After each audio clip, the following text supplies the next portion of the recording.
All right, good evening, everybody. Welcome to War Games Podcast number 4. I am War Games and/or Brewer. Tonight we got a bit of a fucking party going on in here. I am joined by Sergeants Richie, Munson, and Myers tonight. Good evening, gentlemen. How's it going? Good evening. So, to kind of briefly get everybody acquainted here before we get into the actual recap of Phase 7 of Operation Crimson Moon, I'm going to go through and kind of introduce these guys to you if you don't know who they are yet. So firstly, let's go with Sergeant Richie, since you are ranking in here, being a Sergeant First Class with 506 IR. Sergeant Richie, explain to us how you came across the 506 and what made you want to join. All right. Well, thank you, Top. Came across the 506 back around July 2015. Was just looking for something to do. Purchased armor. Had a friend that was current military, but he has left the military as of now. And he was talking about the 506, saying how good it was, how realism they are. Did you find out about the 506 and join and so on? Well, I joined about 2.5 years ago, midway through 2015, and I didn't really find out through any videos or anything. I just wanted something that was realistic, professional, and something I could get behind for the long term, where I could enjoy myself and be part of something. So that's kind of why I looked into it. And also, I guess another reason was I never could be in the military prior, and I kind of wanted that same sort of structure and mentality in my life. So I did some searching and checked around the internet, of course, and came across the 506 and did a bunch of research into different groups, and you guys were the best of the best from what I found. So I came in and actually talked to a few of the guys here just to get their take on it and how they liked it and what they did, and then I decided to sign up, and I've been here ever since. So that's why I did it mainly. Okay, so another one, you've been here quite a while. I mean, really, all four of us have been here quite a while at this point. Obviously, well, I guess not obviously. A lot of you may not know. Myself and Sergeant Munson have worked together quite a bit. Sergeant Munson was originally in my squad when I ran 1-4, and that was the first squad, the only squad you were ever in, correct? Yeah. So I joined in 1-4 as a anti-armor assistant for Delta Team.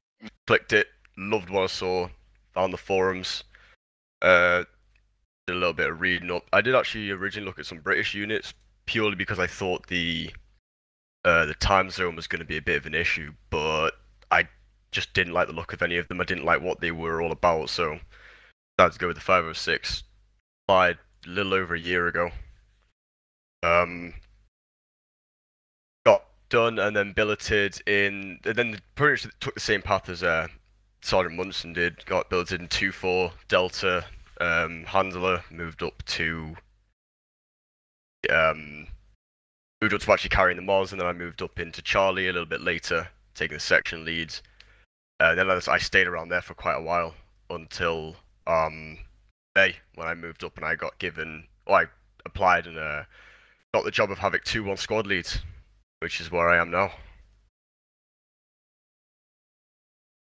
Okay, and you were actually,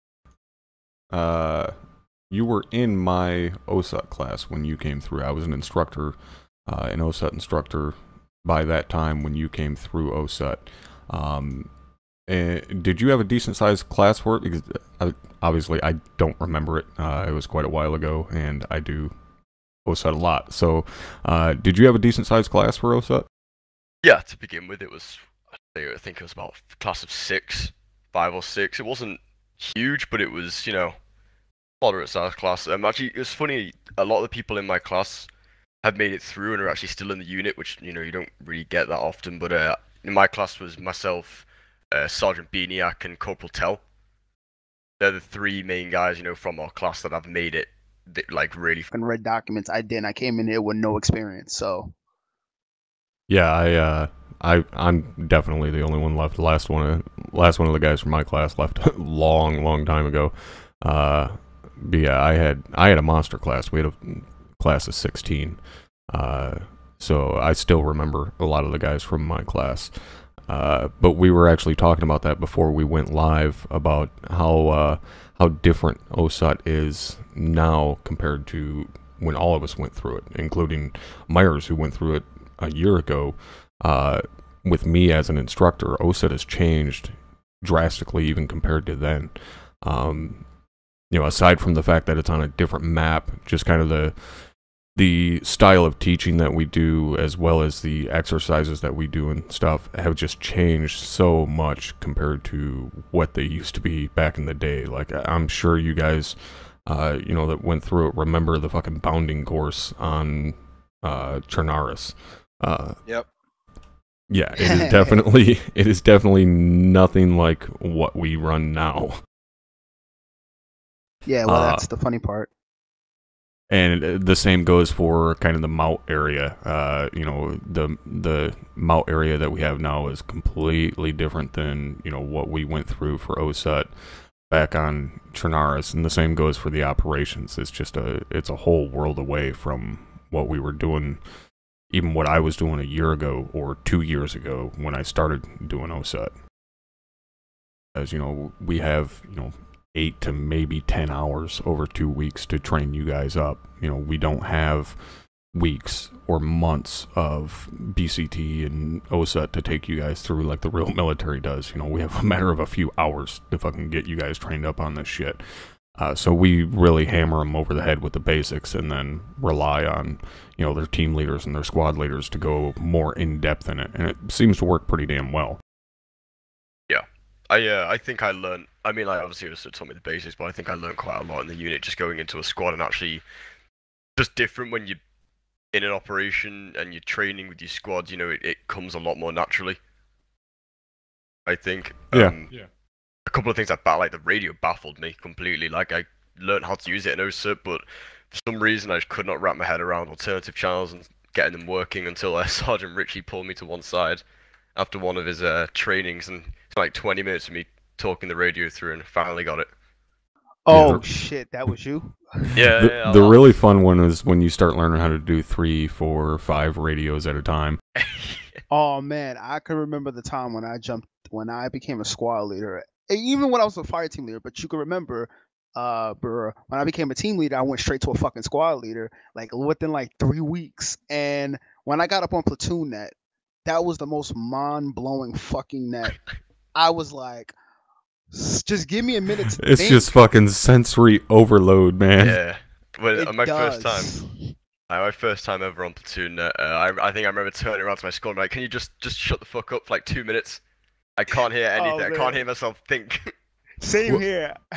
That's the thing too, like with being an OSUT instructor, like when I do day 4, the overall mission of Task Force Charlie was to defend COP Pike, which is our new COP,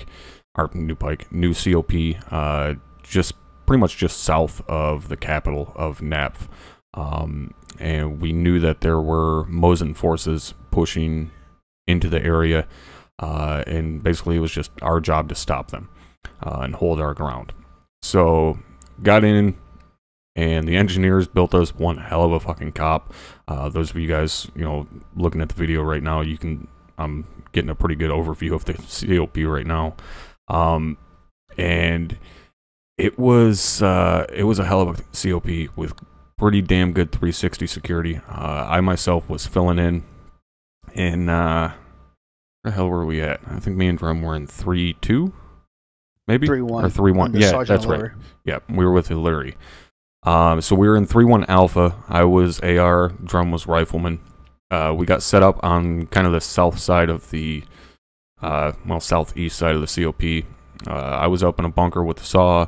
Drum ended up getting in a truck. For the first little while, he was in a 50, where we found out that the 50s now have fucking rangefinders built into them, which is really cool. Neither one of us knew that. And then he ended up swapping over to swapping over to a Mark 19 because there was some pretty good clusters of troops out to the northeast, and the guy that was on the Mark 19, I didn't have direct communications with him because he was with Bravo, so I passed along to the team leader, hey, check with Bravo, see if they can swap trucks with us so Drum can hop on the Mark 19 and I can walk his rounds in on because I got direct communication with him. So that's what they did. Drum hopped on the Mark 19 and decided to put my strongest elements to the front, my strongest squads to the front, and guarding the sides, and then having 3-1 hit the rear, because 3-1 is always known to fucking destroy anything that comes down in weird fucking places. I don't know where the fuck they wound up in there, but they wound up hitting it and destroying it. So my assessment around that was just to maintain a 360 around the cop, but don't push anybody out of it and put those Mark 19s and those fucking 50s to work. The problems that I had was with them was just like making sure that they had proper sight line of everything, because if you noticed on the northern side, I believe, that hill, that crest over was like kind of steep. Yeah, and it was pretty close. Yeah, so I was like, I don't want the Mark 19 shooting so close to the cop. But I worked it out with Sergeant Petco, and we basically stationed it more down the northern side. So if it did have to engage anything, at least could engage all the way out towards the road, that it could have visual on it.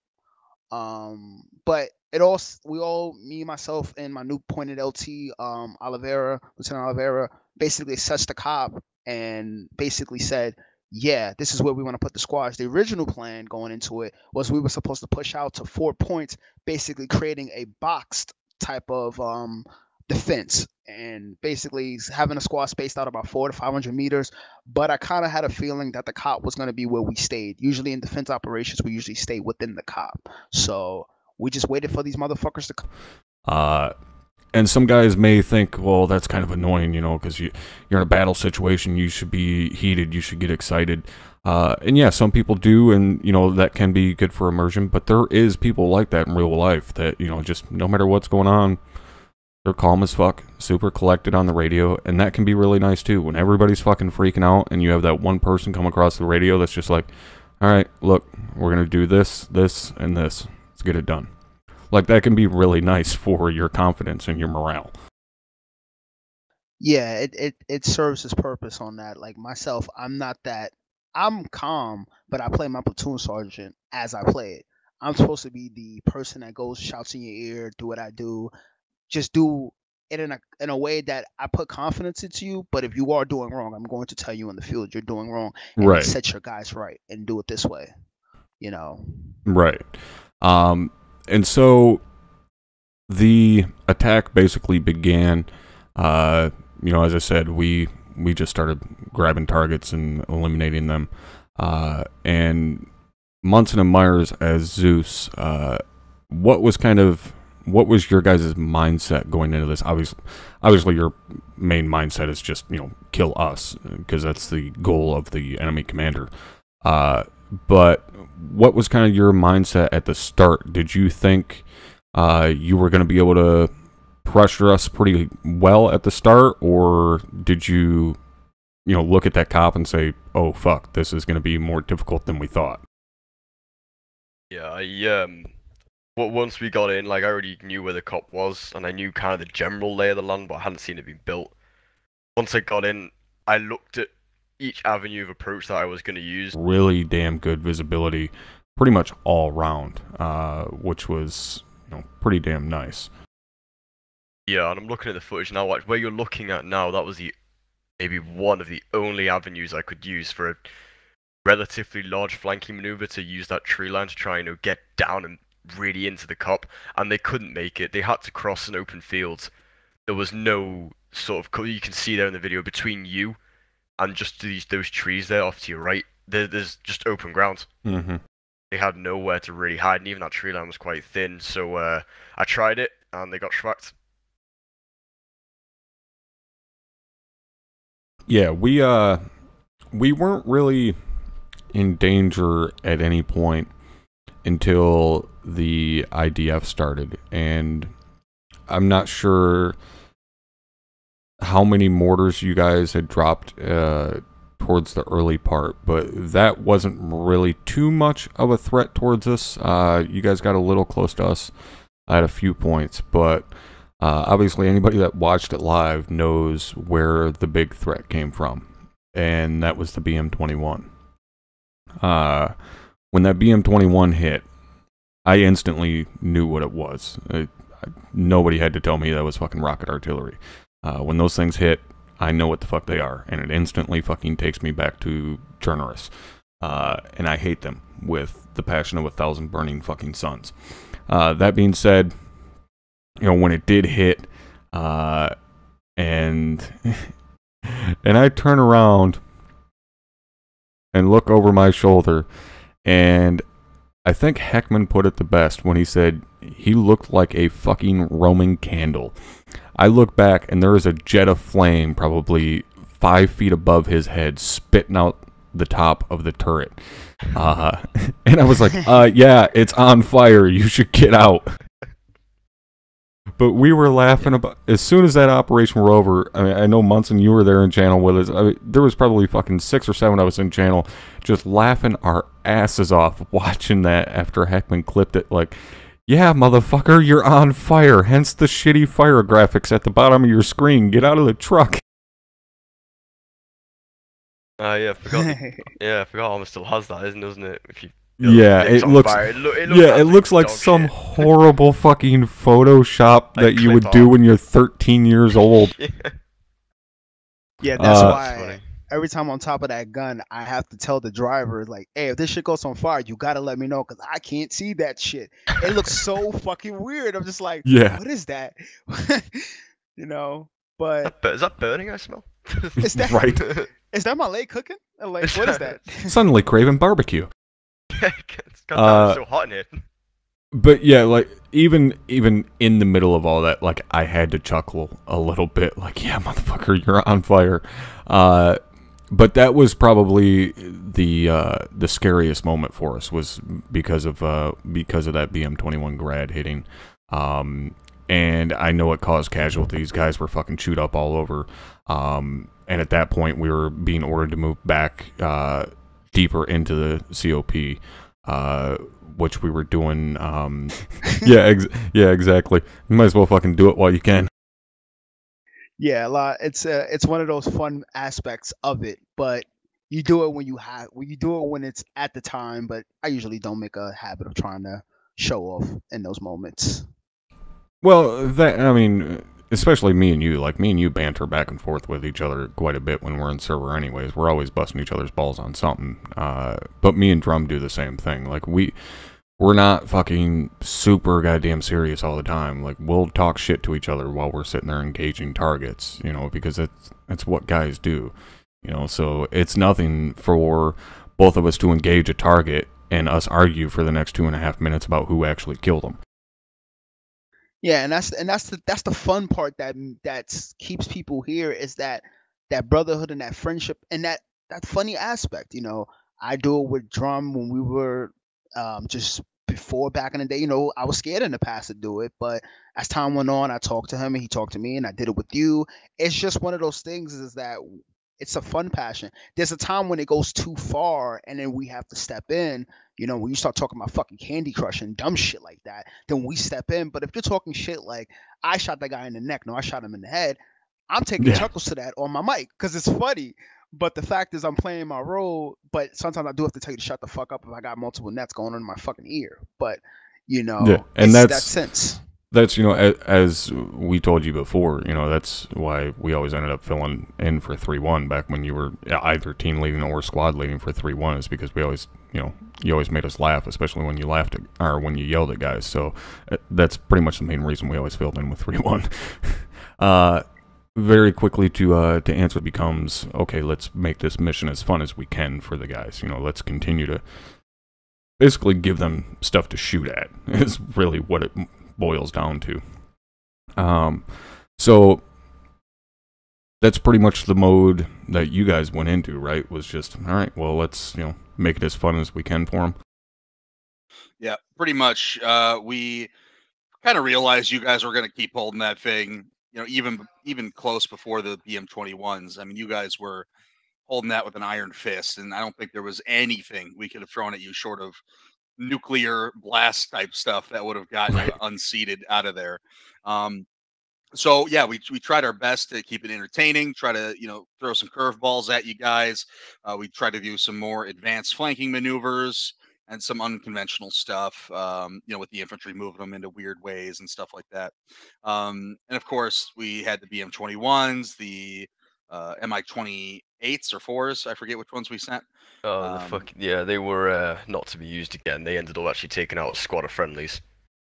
Yeah. Which was frustrating as me. In the moment, I actually got really pissed off because on ground, I heard someone call the radio, you know, is that a friendly chopper? And I was like, that kind of annoyed me a little bit, so like not using them again. But the suppression module on it just decided to light up Mosin troops, which I guess helps you guys, but. Yeah, and to clarify on that, that's why someone was asking if it was friendly, because the thing is out there fucking mowing down enemy troops. And somebody's like, okay, is he was skylining like a motherfucker and got shot in the face. Yeah. Yeah, when I heard that come over the net, like we had a sniper in that area, and I was like, okay, well then take him the fuck out. Like if you guys can see him, take him the fuck out. So at that moment, I was gonna dispatch 3-3's DMR to that position. But oh yeah, he was dead before I even called him up.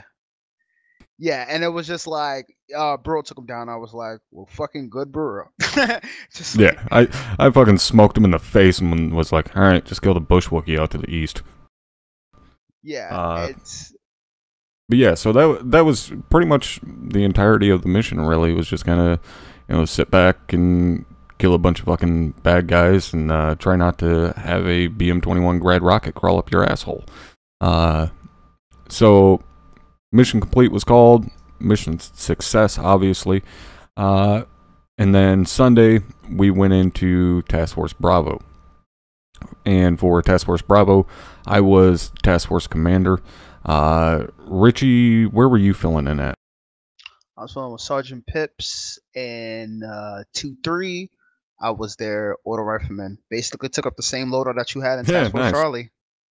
Yeah, so we kind of swapped. I was a little bit higher being Task Force Commander, but yeah, we kind of swapped on that one. And then Myers, that's your primary billet with Task Force Bravo. So you were filling your primary billet as squad leader for 2-1.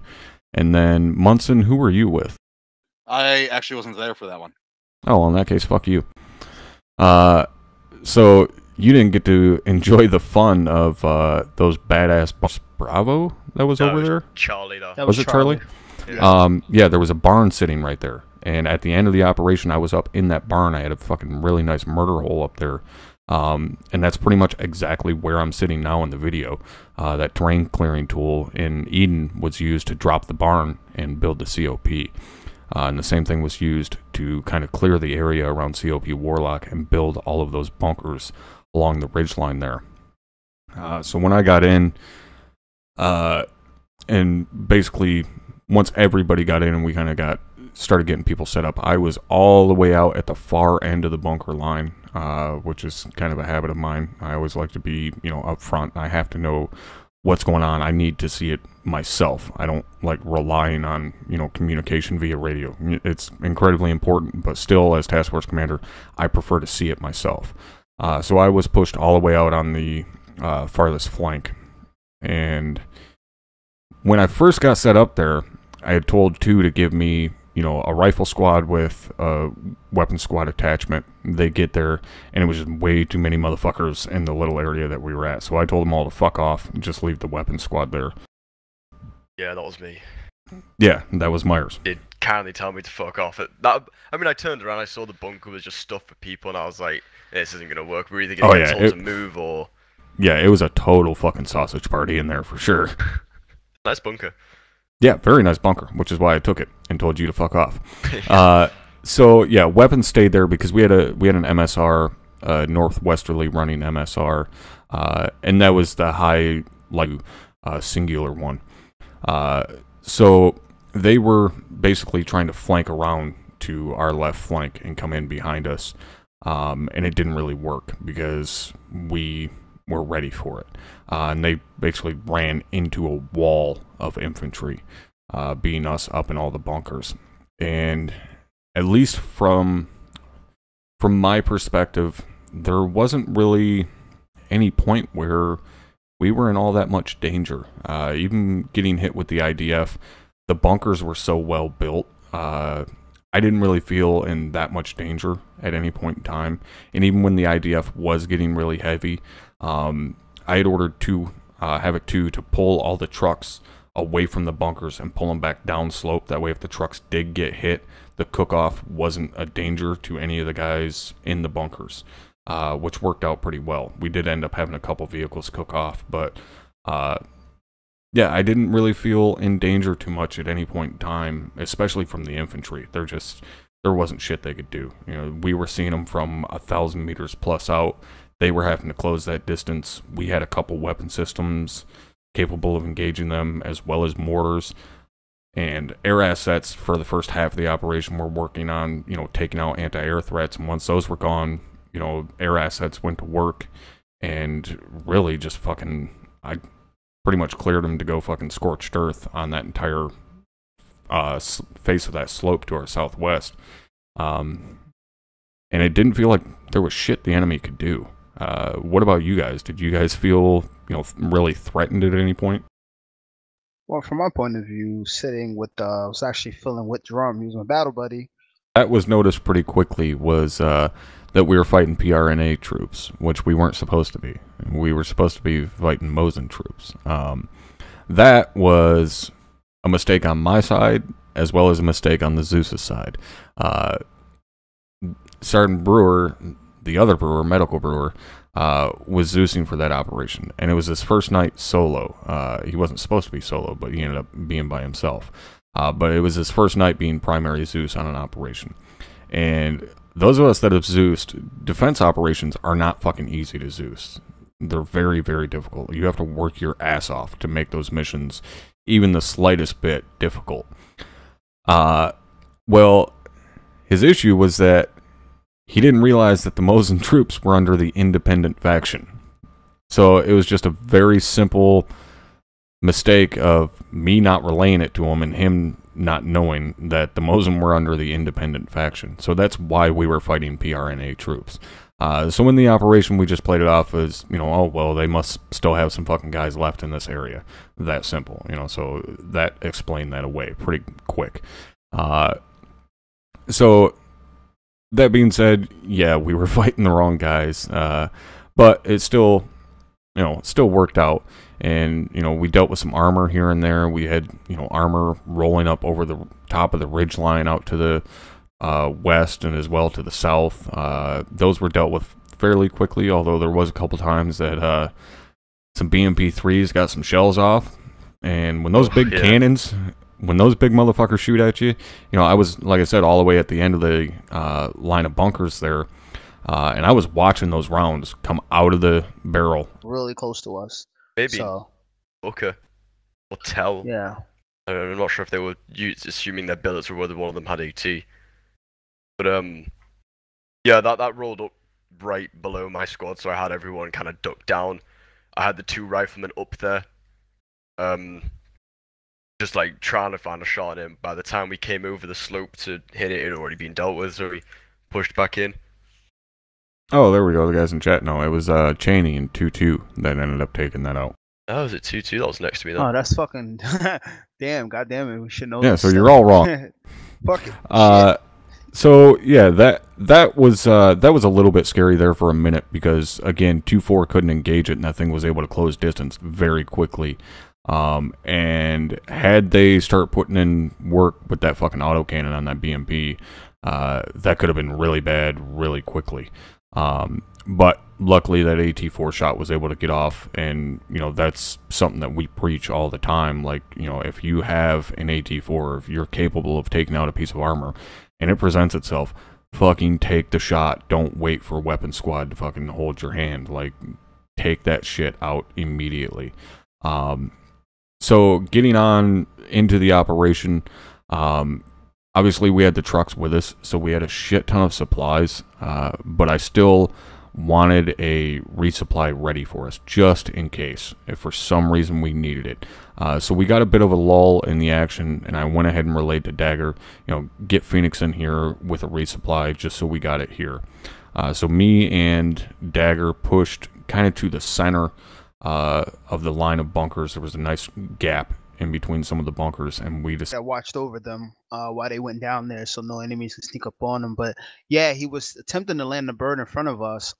It looked like he was trying. He had to rotate perfectly, and I think the enemy helicopter just took that last little hit on him when he was coming down, and I believe his tail end just spiked into the ground, and that just fucked him all up from right there.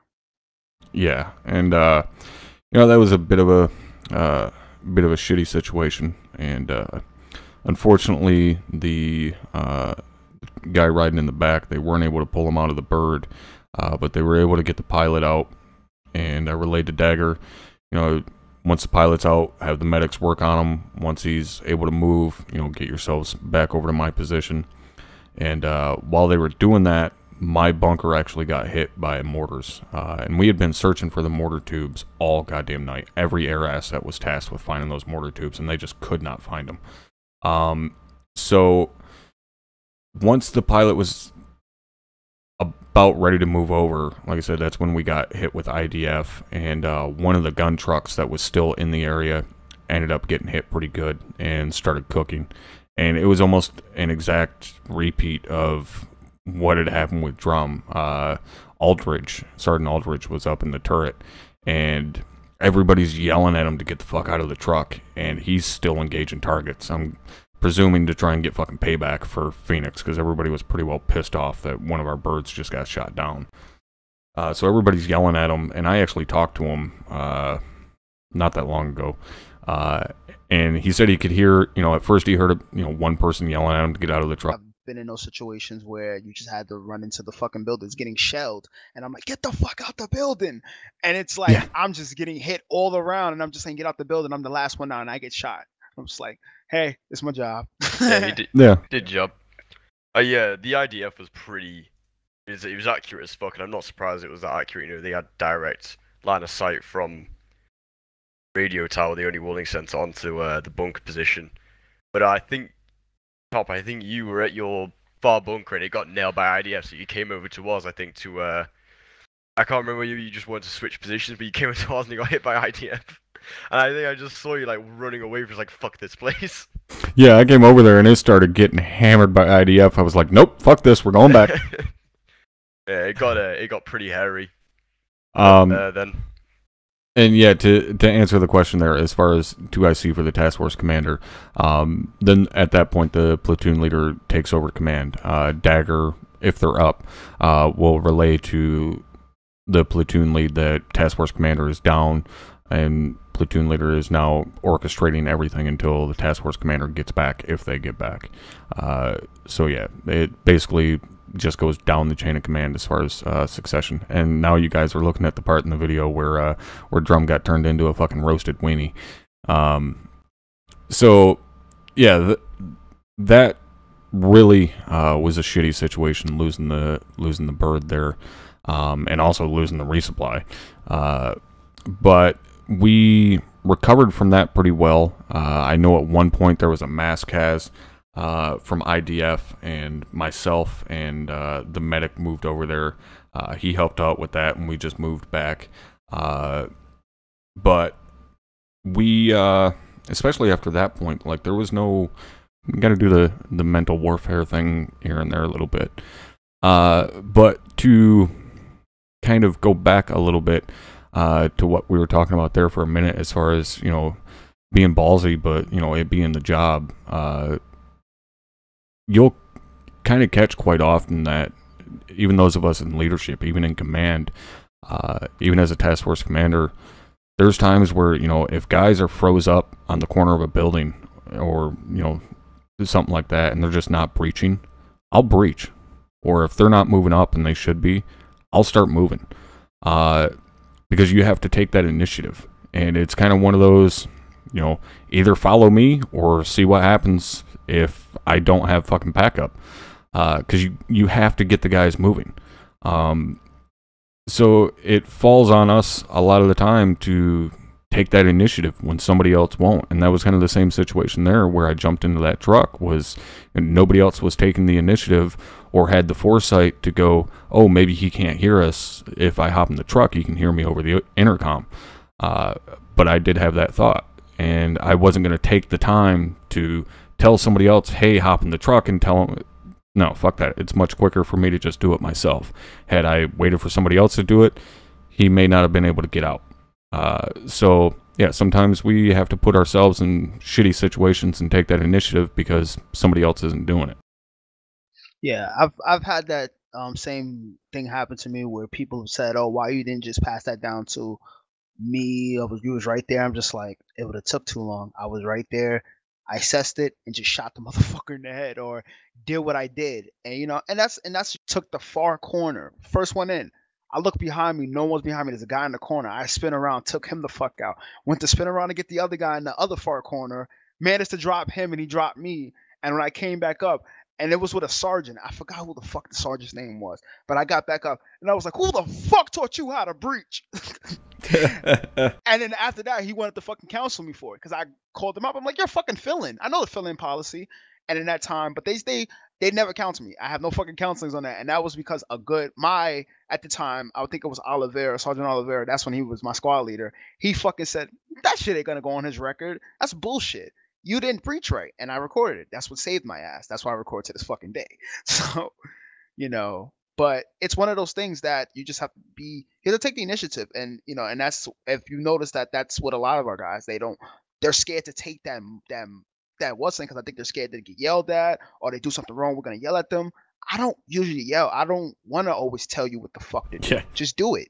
Well, that's the thing too. And I've heard that argument a couple of times that, that maybe guys aren't as aggressive because they're scared of getting bitched at for screwing it up, and this and that. And it's like, really if you take a second and use your fucking brain and think about it, like if you look at how aggressive our command elements are, like if you look at how aggressive I am, Drum is, Hammer is, our platoon HQ guys, like if you look at how hard we push, how quickly we breach buildings, clear them out and so on, why in the fuck would we ever bitch at you for being aggressive, for, pushing up, for clearing a building quickly? Like, that's how we do things. That's what we're trying to get guys to do. Like, we're the most aggressive guys in the entire fucking unit. Even when we're in command, we push ourselves out to the front because everybody else is going too goddamn slow.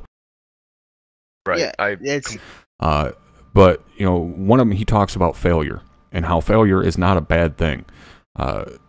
If you use it correctly, failure can be incredibly good because it's a good thing to learn from. And the same goes for that situation. If you're in a tight spot and you try something and you fail horribly, it just doesn't work at all. Your entire squad gets fucking smoked. You can be me. Yeah, at least you tried. You did something to try and solve that problem. And then we can look at that, and I still may say, yeah, that was stupid. You could have done it this way. At least then you have a learning experience, or there's something we can tail off of that and say, yeah, you did this part right, but next time do this half differently. As to where if you just sit there with your thumb in your ass, everybody knows that's the wrong thing to do. So you're not even getting a slight chance to do something correctly if you just sit there,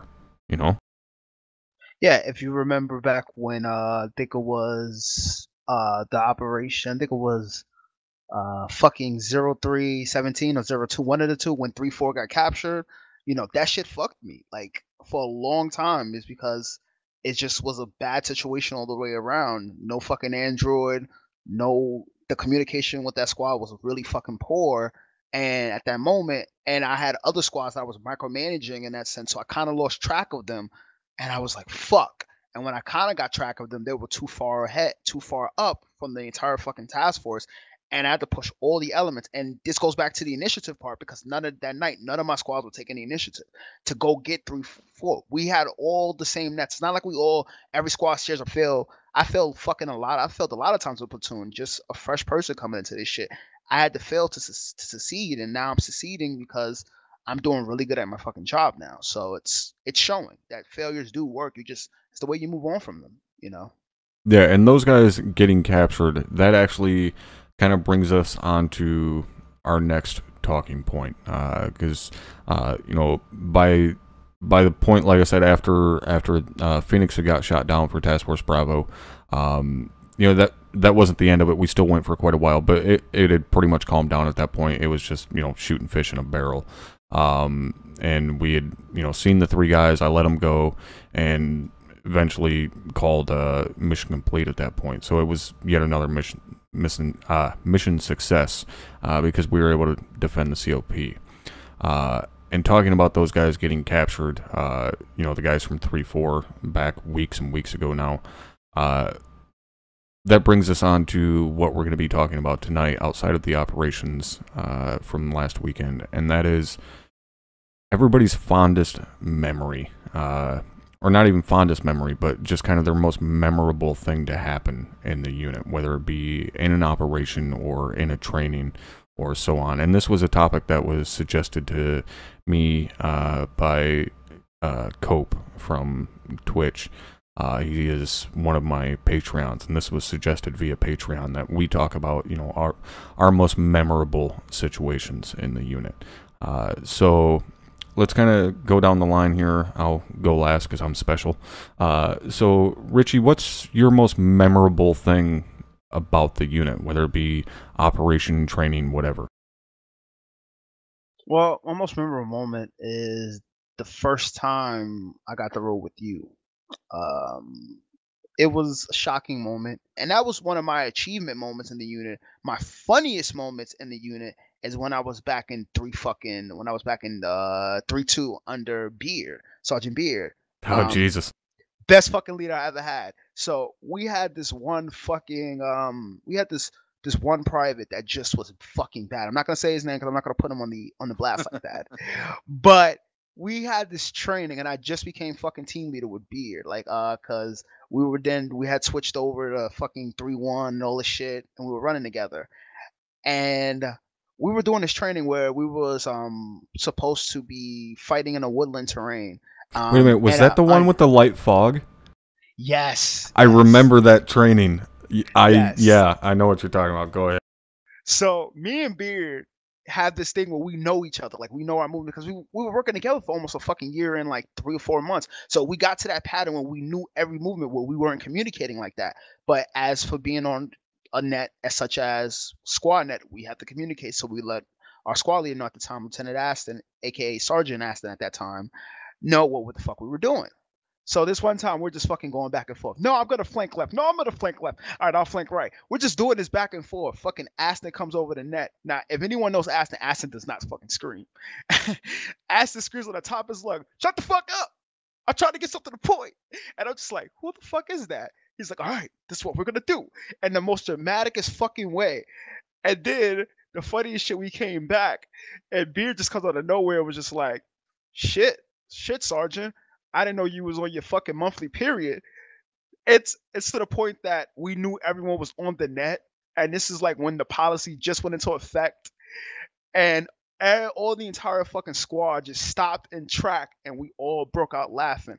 Aston responds and says, "Whoever the fuck is on this net, you are now being fucking counseled." It was the funniest moment because Aston's response to that was just livid, and it's just that, man, like we're in training here. Like, you're doing fine. You know, calm your tits. and that was also the fucking day when I jumped up on that net and I had you jump up, and I think you fucked up your nets by mistake, and you were in that fucking house. You was in that construction building, Mm-hmm. and then the funniest thing, and then some people came back because I think I had a YouTube channel at that time, or I was doing something, but some people saw the video, and they went back and said, "Oh my god, you got to scream at Burr," because I come back into construction shit, and if anyone wants to find that stream, they could find it. It's really old. And I come up, and I come right behind Burr. It's like, "Burr, get your head out your fucking ass, get on that." And bro's like, oh, I got it. And it was the funniest shit because people was like, yo, no one has ever done it. Did he come? Like people just came back at me, was like, oh, did he Yeah, capture everybody it? thought I was gonna scream at you.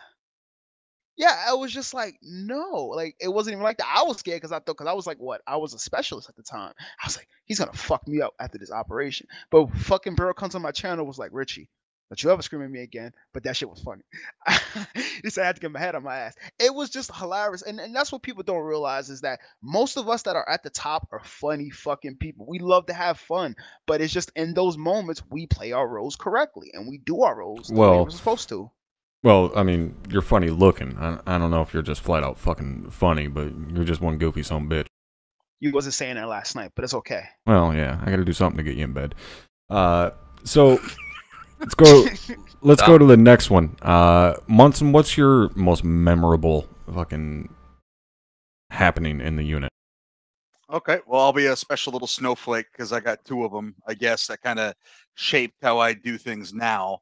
The first is actually compliments to you when you were leading. And I've told you in the past. You know I'm not times, paying you guys anything if you kiss my ass, right? Like you're not getting any royalties or any shit. And that was actually one of the missions where I also learned to work with my team, communicate, that kind of thing. And it was memorable because we failed in that actually, and we learned from it, as we were talking about before. But we failed in communicating and working together properly. And myself and my battle buddy actually got captured, believe it or not. And I think that was actually around the time of that bridge mission was when that happened. It was either before or after that. But we got actually captured. It would have been well before that because I was running 1-4 for the bridge mission, and I've never once had one of my guys captured. Yeah, so it had to have been before that. I'm thinking, but yeah, it was one of those moments where we weren't talking, we weren't communicating, and it ended up in a catastrophic failure for me and my battle buddy because again, we had orders to pull back because apparently it was going to get shelled by mortars or whatever else. And at that exact moment, everybody else pulled back. But of course, us being in weapons, we were jackasses, right? And sat there too long trying to hold the line while everyone else retreated. And we ended up getting schwacked by some bad guys. And then the fucking mortars came in, hit us even more, and started hitting the bad guys and us equally. And we ended up getting overrun by enemies and almost captured. Actually, I should say almost, because another barrage came in, hit the enemies, and then as another one went to drag us away, someone noticed and turned around and saved our happy ass and got us back. But again, it was so close to us being gone that I thought that was it. And again, that was just a failure in communication, and I learned a lot that day about. You were part of that crew. That, the reason we were so goddamn good as a platoon was because we got our asses kicked so much, because of the difficulty of those missions. If we were, taking on the same missions that other platoons had been taking on, we wouldn't have been. Well, I won't say we wouldn't have been as good because we had, great guys in every position of leadership, but I don't think we would have been quite as good if the missions we took on weren't as difficult as they were. Like, those missions made us what we were as 1st Platoon. Yeah, I 100% agree. So, what about yourself, Myers? What is your most memorable operation or training? Mine was actually the FTX cycle just before Winter Standdown. I think we were on that, and the map was terrible. It was the desert map, which had awful performance. Everyone was just what was it, Kadala? Or yeah, was it Kadala? Maybe. I love that map, but I hated the performance. That was the most realistic map I've ever been on, but the performance was just horrible. Yeah, the performance wasn't great, but I had a really great time. I think it was just one of the FTXs because I got to run. I was kind of fresh to the unit and like doughy-eyed, really new. I had a Mars on my back as well, so I was like twice as happy. And then Lieutenant Hart ran with me, or ran with my squad, as his platoon sergeant, platoon leader position. But he kind of hung around 2-4 a little bit, and then me and him we got on really well. in and out of game. You know, both from similar places, but like quite friendly with each other. And used in this type of terrain with this type of enemy, and it definitely showed. Like that FTX, you know, like Myers was saying, the performance on that map was horrible, but the map itself was so incredibly realistic, and the tactics that we had the enemies use also very realistic, and it made that FTX cycle really nice. If the performance had been better, that would have been an outstanding FTX cycle. Yeah, I had a ton of fun on that map, and like you said, they used really realistic guerrilla-y warfare style. You know, it was they basically fought like Taliban. They adopted a lot of really interesting fighting techniques, which I had never seen being portrayed in a game correctly before. And it was good. I really enjoyed it. And plus, I had a Moz, and I did hit I think 3 or 4 pieces of armor. You know, they had like pieces of shit, BMPs or whatever, BTRs on the roads, which is always fun being in Weapon Squad. Then I have one more little one, and that was Operation Blackadder when Task Force Bravo got forced to withdraw from, I can't remember the name of the cop, but we had to like load into a convoy and get the fuck out of there. That was that was the first time I've ever had to withdraw to such an extent. Yeah, that was had RPGs flying over my head, had Vicks cooking off. We had to like go and get a new Cougar. Whatever. Was it Drum Task Force commanding that? Maybe. I don't remember. I don't even remember that one. You remember when we first loaded up, the mission was supposed to push out to a hilltop and I think assault I think it was a radio position or something like that. And as soon as we loaded in, the fucking cop came under attack by forces from all sides. Yeah. And we had to jump in the fucking communication with him the entire time. Once we got everybody loaded in, I told him, you know, all right, go ahead and send the car. And he sent it, and I didn't know what direction he was going to be sending it from, and I just happened to catch it out of the corner of my eye and seen it. And I flipped the fucking fun switch on the rifle and immediately started hitting the front tire after it didn't stop for the warning shot. And luckily, I disabled the truck, and it stopped probably 30 meters outside the wall that I was on, and then it blew up. And had I not seen that thing, it would have made it to the wall and blown the wall down. But yeah, to elaborate on that thing with the soldier running in and blowing up, that actually wasn't an enemy soldier in friendly clothing as a suicide bomber. What that situation was is, if you guys remember that bug at that point where when guys disconnected, the AI took control of the character for a little while. Somebody had DC'd and the AI was running all over the place, and he happened to run by that truck as a mortar shell came in and hit that truck. So it looked like it was a fucking suicide bomber that blew up, but it wasn't. It was an AI controlled player basically at that point that just happened to run by when a mortar shell came in, and it was just pure fucking happenstance. That was the most orchestrated fucking it was hit. It was really just good. It freaked us the fuck out, and then we were just like, everyone, you know, it was just a thing where we were just then starting to say like, we're gonna wear this, we're gonna wear that, we're gonna fucking start color. Like, we were gonna start making colors when you will leave the cop and come back in, because it was that we was like, yo, they're suicide bombing us and shit. Like, you said you need to keep it down at 4 a.m. my time. I was like, fuck you, I was having a fun time. Yeah, you know you ain't doing it right if you got a noise clap at 3. Yeah. And that's Avery pointed out, you know, he was Avery was my JTAC for that one. And at that point, like when we had pulled back into that COP, we were getting hit from every direction. And that was pretty much the closest I've come to flat out calling Broken Arrow over the fucking radio. I cleared air assets on anything outside of 50 meters from the cop. I mean, which is fucking insanely danger close.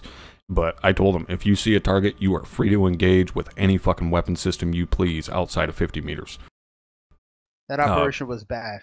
Yeah, it was very, very bad. I think it got so bad that I overheated. I believe I overheated the fucking the big black dick of freedom, as we call it. I wound up overheating because while we were pushing out, if you remember that platoon size element that pushed in while we were on the VIX, and they were engaging us, and I just I just went and sprayed full cycle on them, back and forth, and I wound up jamming the shit. I was like, Yeah. No, Yeah. no, this Yeah. is not possible. When we first loaded in, I was like, all right, because I was at the time I believe it was 2-4 Charlie, so I was like, okay, yeah, we're gonna get eyes out into the the other outside the cop, and we're gonna look. And then I was kind of sitting there, and I was like, it's a weird place to put a cop. There's like a massive hill in front of us, and there's one over there, and there's also a hill over there, and I was like, I just wouldn't build a cop here. Like I don't see what we have. And then they started pouring over the tops of the hills, and then they were calling. Which is a age-old problem. Guys just don't want to Yeah. stop shooting. Yeah. But to, I guess, get into mine, obviously I've fucking been here for a little while, so I've got a lot of memorable moments from the unit. But the one that always, well, the main one that will always stand out to me was Operation Red Hammer, and I think it was 7/15, because I think there was only eight phases of Red Hammer. 7/15 was when we pushed in to assault the town of Electro. The very next mission was where we defended Electro. Everybody, has heard the stories about us getting chewed up by the BM-21 grads and shit. But the assault of Electro will stick with me for one main reason. We were pushing through the town. It was a fucking most difficult fight we had, aside from losing the airbase on 215. But I've talked about that quite a lot. But we were assaulting the town. I was with 1-2 still at that point, and me and Hammer were team leads. Franklin was the squad leader, and Heckman had attached himself to us. Heckman was our platoon sergeant, and we found ourselves at the train station, and we were pretty much surrounded. All the other squads had got pretty much halted in their positions and didn't get pushed up as far as we did. So we were on our own out there. None of the other squads could get to us. 1-3 was dealing with a huge mass cast, and just nobody could get to us. We had double doors that are on the office itself, and the tank is sitting right there. Like, we can look through the double doors, and the tank is sitting there. And luckily, it's not looking at us. It's not engaging us, but it's close as fuck to us. So Hammond runs up there and closes the double doors and says, "It's okay, guys. We're safe now." Because, a tank can't shoot through wooden doors. If it can't see you, it can't kill you, right? So we all immediately just start dying laughing. Like, there is no holding yourself together at that point. Like, we'd already came to kind of that conclusion, like, we're fucked. Like, we're going to basically have fun in this situation while we can. And it's not that, like, we were cracking jokes or, trying to make light of the situation. It's just we had come to terms with our fate at that point, and we're like, fuck it, we're going to go down fighting. So we started busting out laughing, and right around then is when, I spouted the fucking Sergeant Major line, gentlemen, prepare to defend yourselves over net. And then I had seen a tube laying on the ground, and it was an Igla. So I was like, let's see if this will fucking work. Because none of us had any idea if an Igla would just fire on its own, like if you could just pull the trigger and, line of sight fire it. So I was like, well, I got this fucking tube, let's see if it'll shoot and take out this fucking tank, because nobody can get over here and help us. So I grabbed the fucking Igla, toss it up on my shoulder, and of course, you can't just fire an Igla. It won't shoot. So we had no way to take out the tank. Honestly, I had a long fucking run back from where we were, because we got the order to withdraw. The birds are going to come in and pick us up. So we start running back, and again, we're getting chased with mortars the entire time. It was like straight out of a fucking movie. And Platoon HQ ends up going down in the valley, and us and 1-2 were up on one of the ridge lines, on, I don't know if it was the east side or south side or whatever. I think it was the south side, because I think Rosman runs east and west. Anyways, Platoon HQ went down in the valley, and we got word, and we were already a couple hundred meters back from where they were. We were closer to where the birds were going to be landing. And this is where Wishift, who was our squad leader at that time. Franklin was the team leader for Alpha. I was acting team lead for Bravo. This is where Wishift became an absolute badass in our eyes. We get word that Platoon HQ is down in the valley. Everybody is pulling back. Nobody can get to him. And Wishift comes over the radio and says, Alpha, you're with me. Bravo, I want you to put every round you possibly can down into that valley and cover us. We're going to get 1-7. And I'll always remember that radio transmission, just of him saying, we're going to get 1-7. And they went down quite literally into the valley of fucking death. And within 5 minutes, here comes Wishift and Alpha with 1-7 by their side, pulling him out of the valley. And yeah. And Yeah, we had.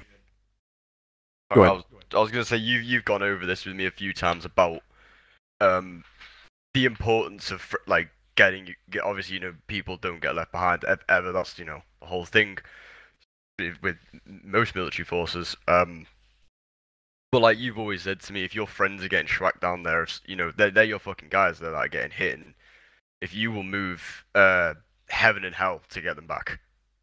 Yeah, exactly. And very quickly, I did miss it. Diver, thank you very much for the $5 donation. Thank you for the support to the channel.